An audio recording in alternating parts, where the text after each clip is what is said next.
Good morning and welcome to Worldwide Wisdom. It's a new year. It's a new beginning.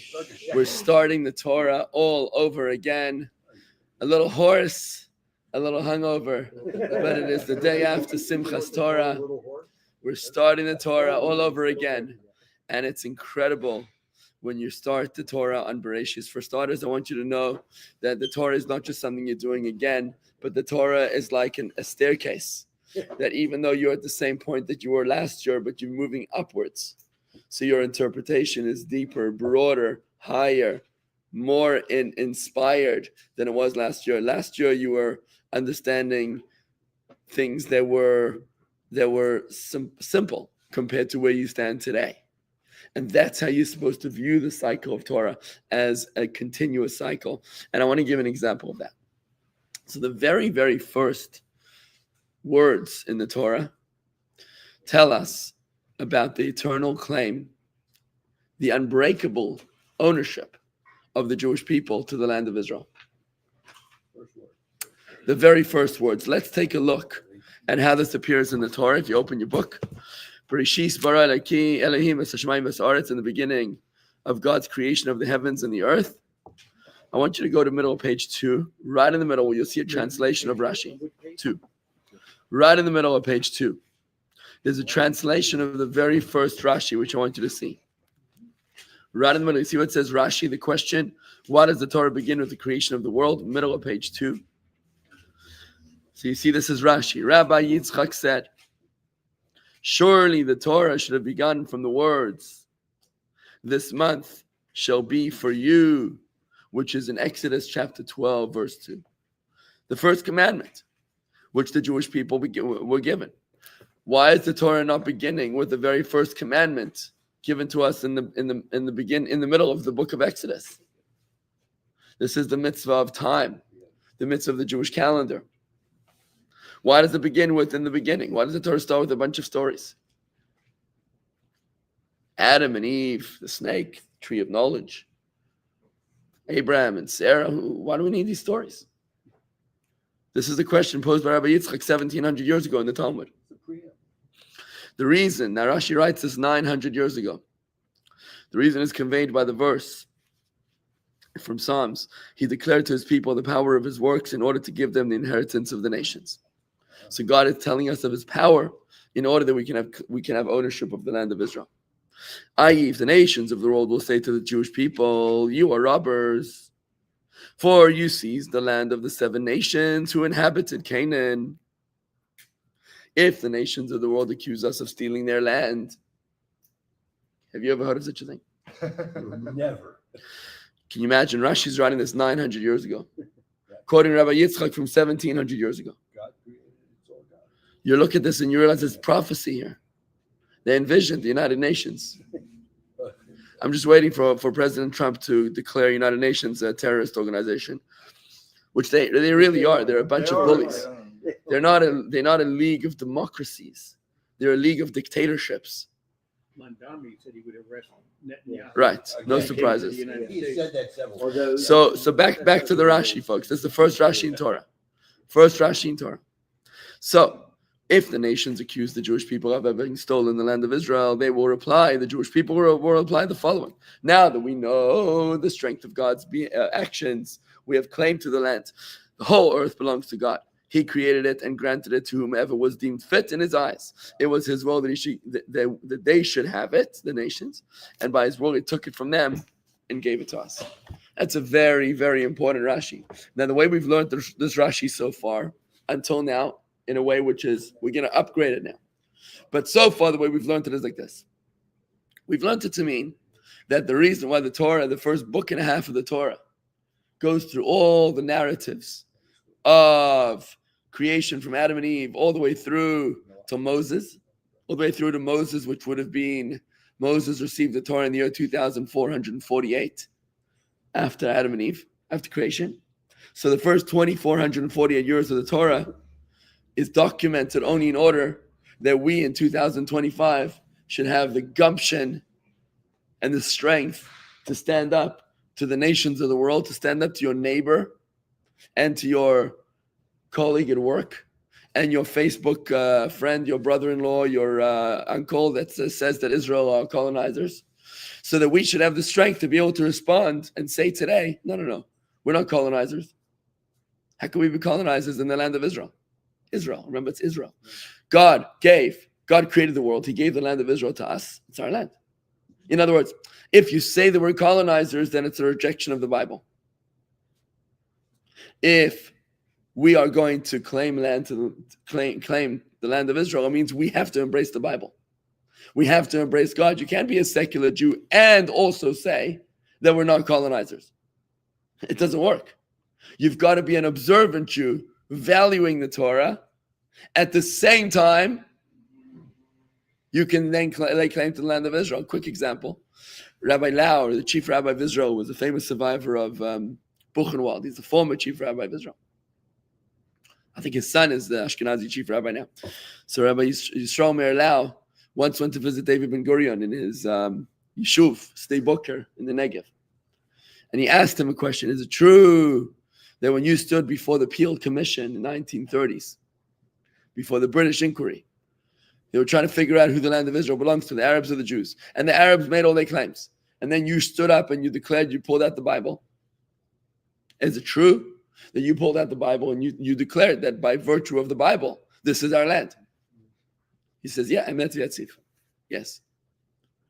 So then Rabbi Lau said to him, imagine if you had a claim to your house, a deed to your house, but it was shredded and it was covered in feces and it was buried under a dung heap in your backyard. And when somebody laid claim to your house, you pull out this rat-infested document, which is barely legible, and you say, here's my title deed. Would somebody believe you?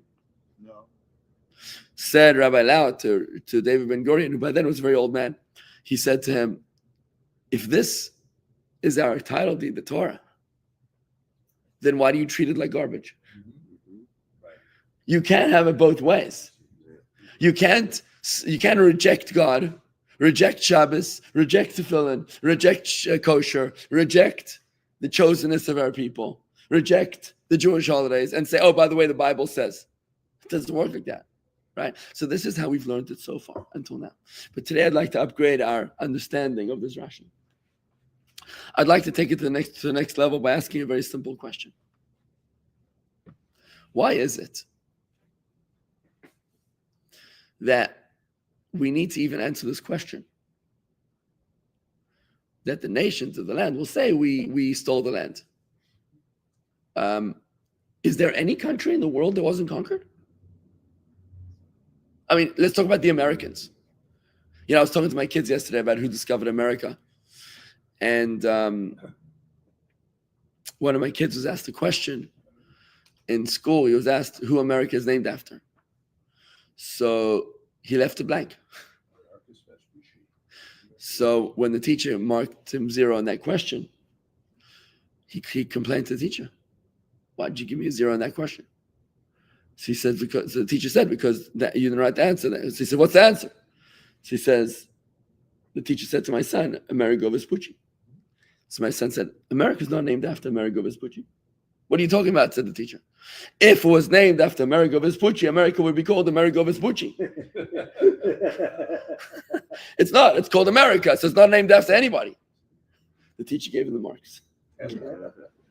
So we were talking about it, and one of my other sons said to me, we were talking about, I said that because someone said Columbus, and I said, no, Amerigo Vespucci discovered America before Columbus. So then another son said, what do you mean? The Indians were here first. And I'm like, right, they're people too.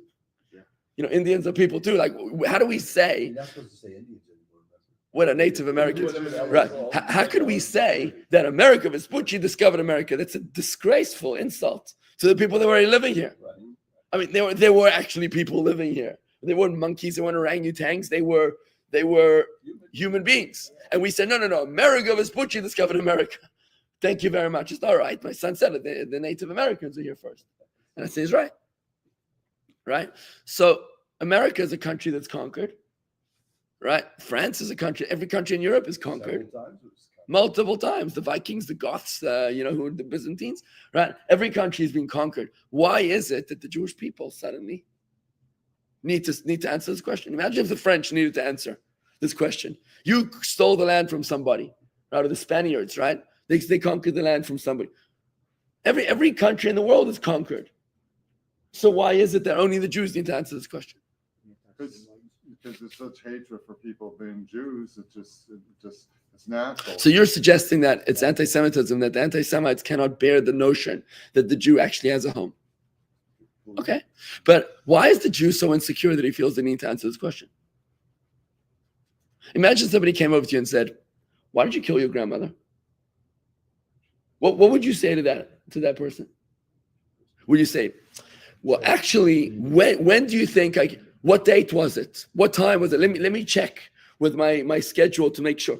Would you answer like that, or would you say, you're an idiot? You know what I mean? Like, when somebody asks you a preposterous question, you don't start negotiating with them, right?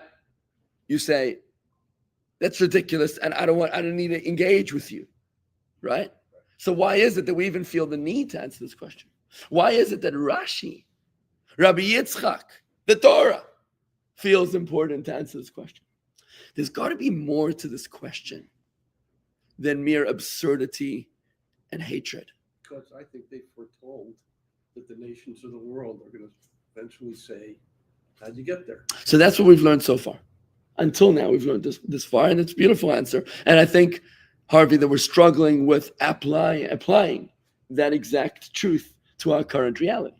Can you imagine if we all decided today, Shalom from Turkey and Prima from Australia and a friend from England here, imagine if we all decided that from today, we're going on an unapologetic campaign on social media.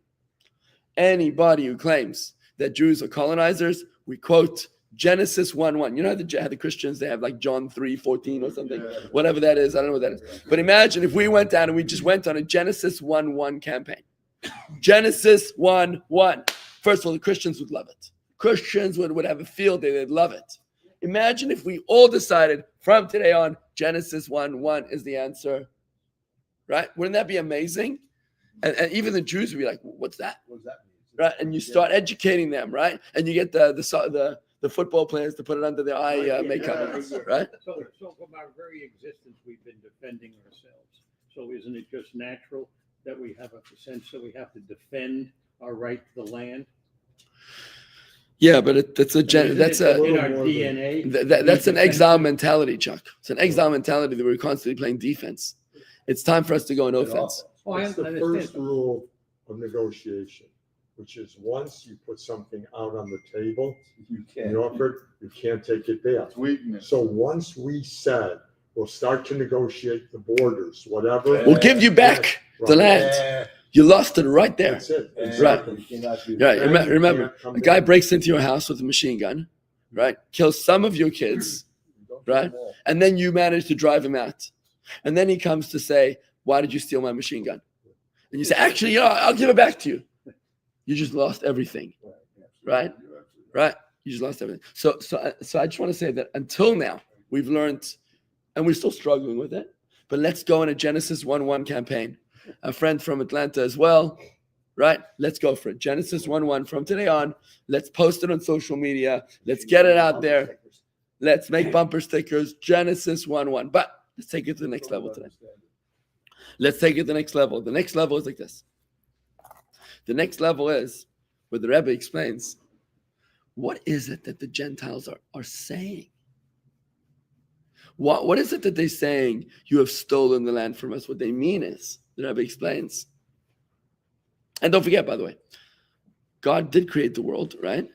And when the land was divided, the land of Israel was placed into the territory of Shem, of Semites, right? It was placed into the territory of Shem, and he was an ancestor of Abraham. So the Gentiles' claim is like this. It's deeper. They also understand that every nation conquers, and the victor writes the rules, right? They understand that lands are subject, that real estate is subject to territorial conquest. But their problem is that the land that the Jewish people conquered can never again be conquered. Every other piece of real estate in the world can be conquered today and then conquered again the next day, right? So Crimea could be Ukraine one day, the next day it could be Russia, and then maybe again it goes back to Ukraine. But when it comes to the land of Israel, the complaint of the Gentiles is that you've ruined it for us, because the minute that you conquered this land, you've made it holy. And once you've made it holy, it can no longer return back to its mundane status. And this is why the land of Israel is different to the other nations, to the other lands of the world. Even after we were exiled from the land of Israel, and we were wandering in the exile of the Romans for 1900 years, nevertheless, the land was always called the Holy Land, because the land has been sanctified as an eternal dwelling place for God Almighty, the site of the Holy Temple built by King Solomon. Subsequently, the second temple that was built by the returnees from Babylon and Persia, Ezra and Nehemiah, and thereon to Raj. When the nations of the land sense that the land is no longer able to return to its mundane status, no longer is this land able to, it's not subject to the rules of other lands. And I want to prove it to you for a second. You know, there's extraordinary qualities of the land of Israel. For example, have you noticed that there's a promise in Torah that says that as long as the Jewish people live in the land of Israel, the land will prosper. But when they're not there, it will just vomit out its inhabitants. It become desolate, right? When Mark Twain was in Israel in the 19th century, he was like 18th century maybe. He said, no, in 19th, right? He said, this is like a marshland. Why would any mosquito-infested, grave of the white man? Why would anybody want to live here, right? When the Jewish people left Gaza in that awful, tragic, terrible mistake, the place turned into just a hellhole. And you go to the Gaza border today, you see rows of greenery on the Israeli side and just blackness and brownness and gray on the Gaza side. It's an amazing differentiation. Right, the land spits out its inhabitants when they're not Jewish people. Another thing, it says that the land of Israel is called the land of the deer, D-E-E-R, deer. Why is it called the land of the deer? Because just like a deer's skin fits the deer when the deer is inside of it, but when the deer skin is removed from the deer, it shrivels to a size that is ridiculously small. So to the land of Israel, when the Jewish people are in it, it expands to accommodate them all. But when they're not in it, then it shrivels to become inhospitable to anybody else.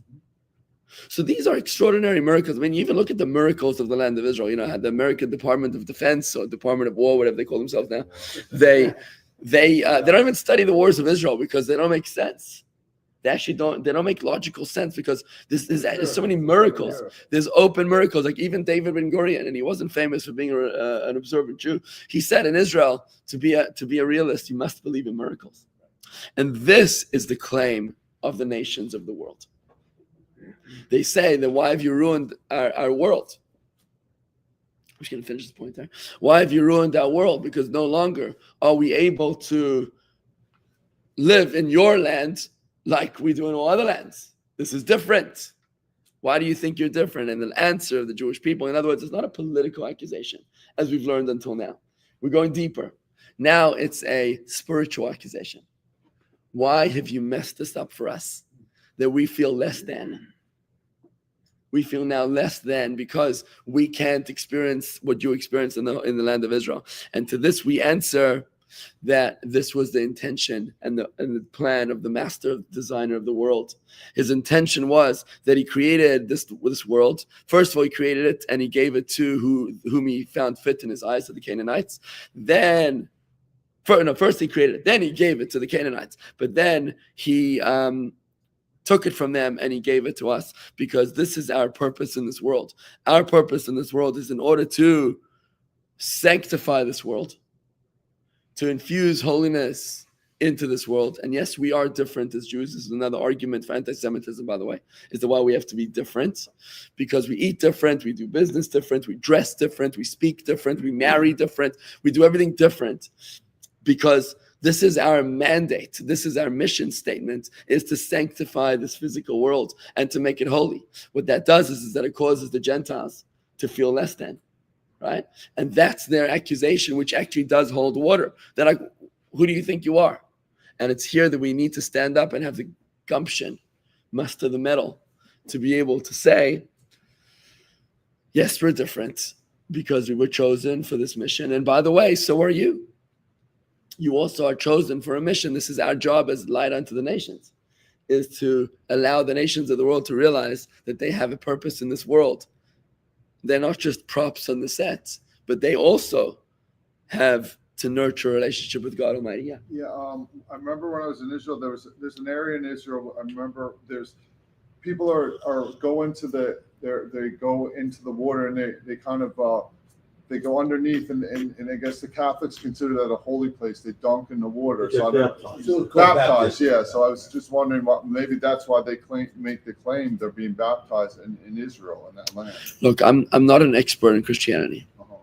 But that sounds like the mikveh. I think I think you might be talking about maybe the Jordan River. I've seen them do that over there. I think I've seen them do it over there. Honestly, I have no comment as to why they're dipping in the water. I mean, this is a mitzvah in the Torah. I think really the early Christians, right, the Jews. Yeah. And it's really the mikveh. I mean, that's where they took that same concept with dipping in. Honestly, Mark, I have no comment. That's not, you're asking the wrong person this question. I don't even know what the question is. Anyway, but back to closing points over here. I want to just say in closing that as we begin a new year, we're not just starting a tired old Torah again. You're not just reading another book. Imagine reading, Huckleberry Finn or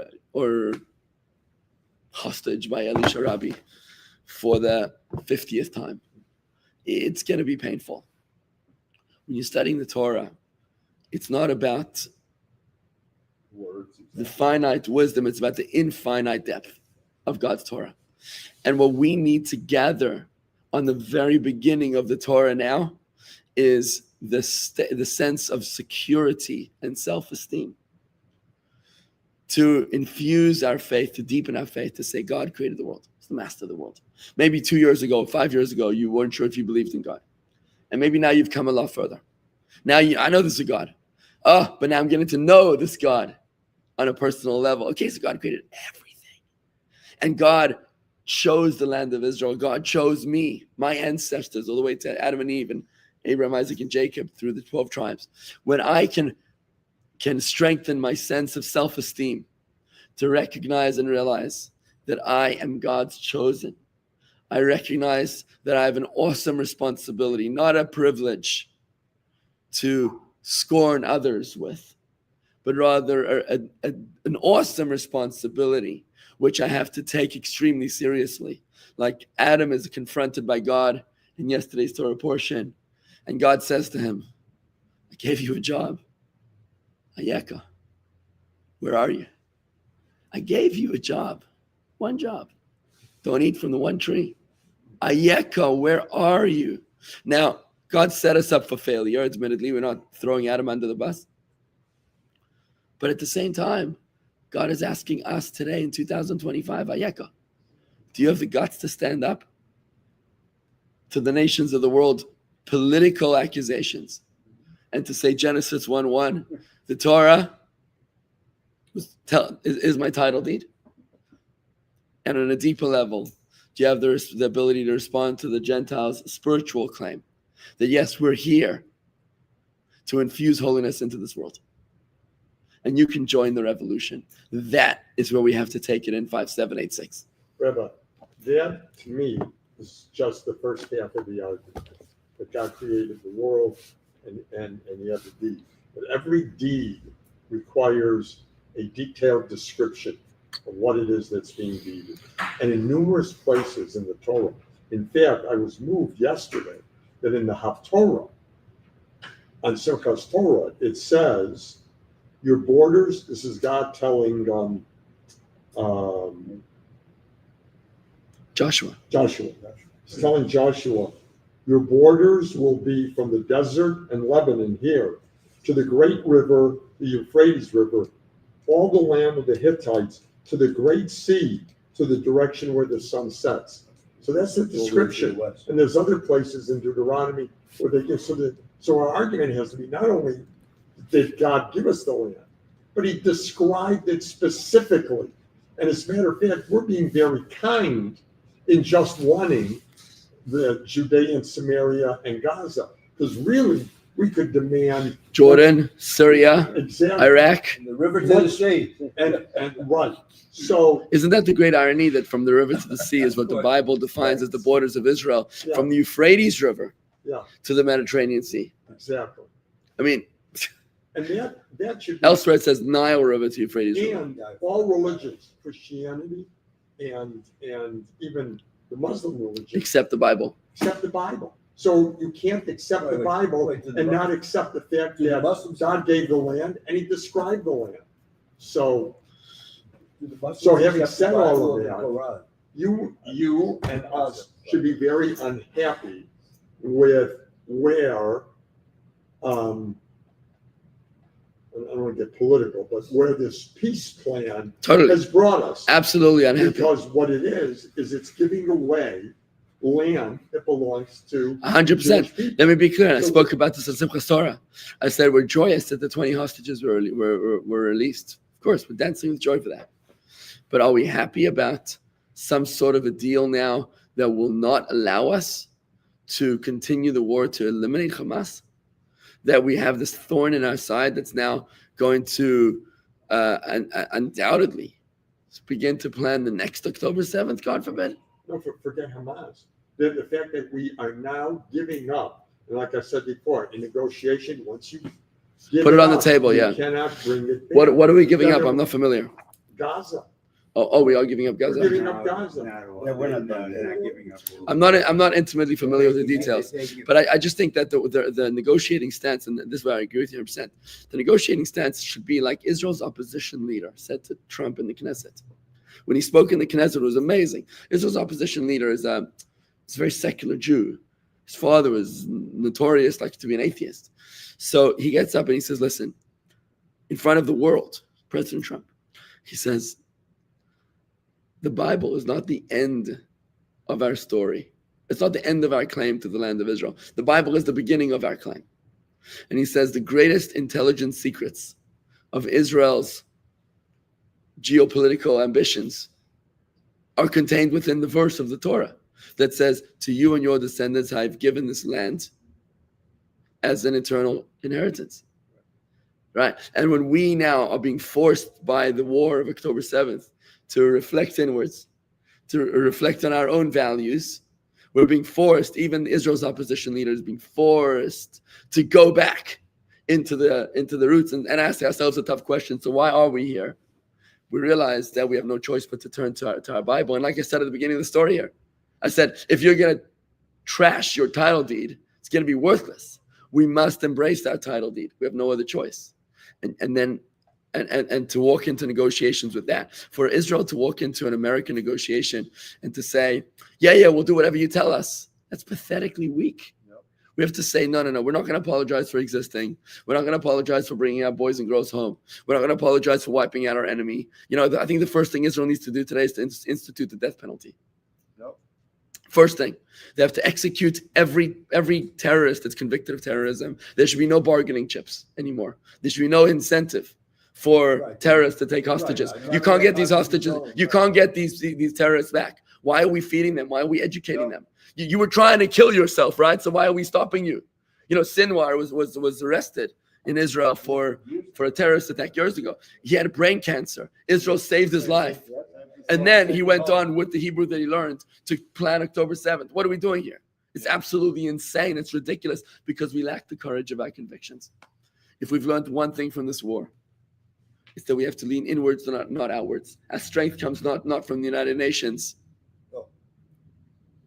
which sadly it has for many, many generations of Israeli political leadership.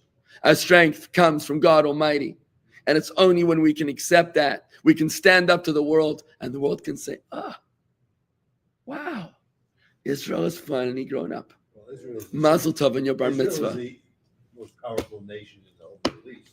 Right. Israel's got to be a superpower. And you want to know the plan for the day after? The plan for the day after the war needs to be as follows. Israel's a superpower in the world. You talk to us with awe and respect. Yep. You're lucky if we agree to make a deal with you. Right? We dominate. We dominate the tech industry. We dominate the innovation industry, the science and chemistry, medical industry. We dominate the military industry. You want to do business with us? Consider it a privilege, right? We're not coming with Jews of weak knees to say thank you for agreeing to respect us. This has got to be the approach. The world respects a strong Israel. The world scorns a weak Israel. Then why are we agreeing with the United States demand to stop the settlements in Judea? Are we agreeing to that? I'm not up to date with the news, by the way. I'm just letting you know. I think it's a disgrace. And by the way, I want to tell you, people criticize me sometimes. People criticize, Rabbi, how can you not be an avowed Zionist? As if there's some sort of sacrosanct to the Knesset or to Israel's political leadership. They're pathetic.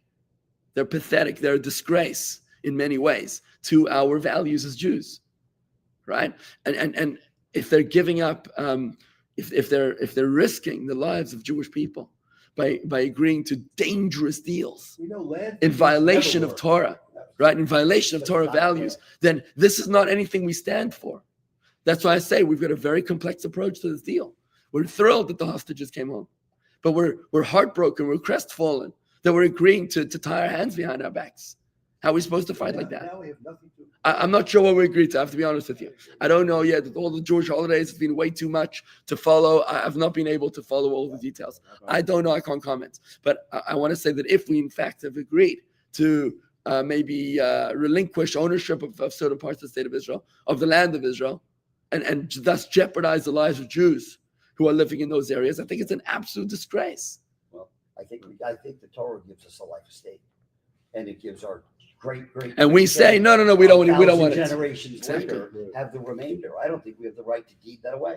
Exactly. We have a life estate. We can only use it while we're here, and the next generation inherits it. And Yes. forever. Take it down. So When the Allies freed the Holocaust, the concentration Very good camps, example. General Eisenhower said, "Before we take this apart, let's take 1,000 million pictures because one day the world won't believe it." I want to ask you a question. Imagine if the Allies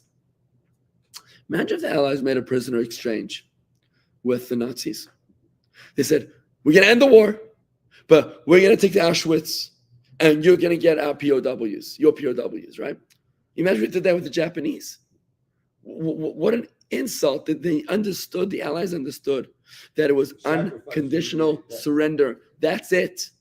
And the 915 soldiers who gave up their lives so that we could come this far are being disrespected. Yep. They're being disrespected because their supreme sacrifices are now being erased. They're in vain. We need, only Israel's not allowed to win a war. It's shameful. And the reason is because we let the nations dictate to us, because we're not strong enough. We don't believe in ourselves.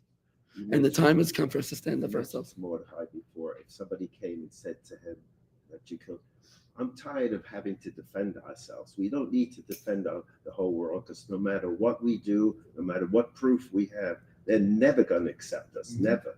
Where I feel right. So we talk about the death penalty. You know why Israel doesn't have a death penalty? So that the world shouldn't accuse us of being mean.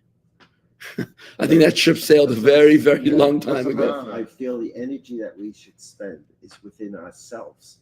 Every Jew needs to come together. We should speak up as a. That's where it starts. It starts right here. Right. It doesn't start in the Knesset. Right. It starts right here. When Bibi Netanyahu hears, and by the strength to Bibi for not going to Sharm el-Sheikh. Yeah. He was invited on the president's plane to go to Sharm el-Sheikh. He didn't go because of Simchas Torah. You know what? Now we're talking.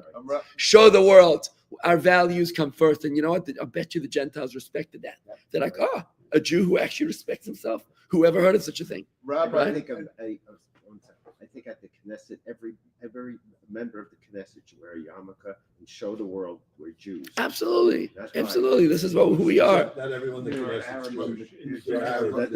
that way, they don't have to wear it, but every Jew. Rabbi, building on what Rob Berger said, it's like Israel and the Jews need to do what's best for Israel and the Jews. It doesn't matter who's in You don't have to defend yourselves. in Washington or but where else. only have to take care of Israel and the Jews, and we can't worry about that's what they have to worry about. We're gonna stop apologizing and start living. All right. Did you see the picture? You may not have seen this, like the pictures of Hamas executing Yes. the Yes. Gazans. Nobody cares. Nobody cares. Not a word.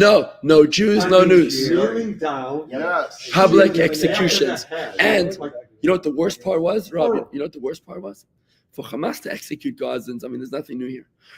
The very disturbing part was that the hundreds or thousands of Gazans around cheered. Cheered. Yes. They cheered. And what does that tell you about what's going on? Well, up that's there? where the loyalty That's is. exactly right. And also, Trump gave Hamas the authority to rule at the moment. Yeah, I can't imagine. Why would he do that? I can't even imagine how Gaza is going to be demilitarized. What Tony Blair is going to walk in there with his London baton, and he's going to make peace with a cup of coffee and teas. I don't understand this. But maybe it's part of some greater plan. I don't know. Why gave them the okay to rule Gaza.